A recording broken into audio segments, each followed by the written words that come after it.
Hello friends, welcome to my channel. চলমান আইপিএলে বাংলাদেশের ক্রিকেট সমর্থকদের নজর সিএসকের উপর। টাইগারদের একমাত্র ক্রিকেটার হিসেবে চেন্নাইয়ের জার্সিতে খেলছেন মুস্তাফিজ। উদ্বোধনী ম্যাচেই বল হাতে করেছেন বাজিমাত।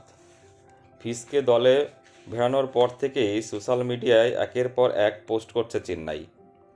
এবার ফ্র্যাঞ্চাইজি পোস্ট করছে দেশের সেরা অলরাউন্ডার সাকিব আল হাসানকে নিয়ে।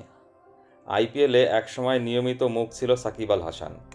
বিশেষ করে কলকাতার জার্সিতে একাধিক আসরে খেলা হয়েছে বিশ্বের অন্যতম সেরা এই অলরাউন্ডারের।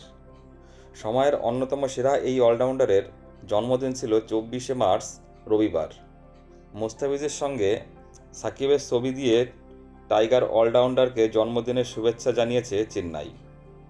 আইপিএলে কখনো চেন্নাইয়ের হয়ে সাকিবের খেলা না হলেও তারকা এই ক্রিকেটারকে শুভেচ্ছা জানাতে ভোলেনি ধোনি মুস্তাফিজের দল।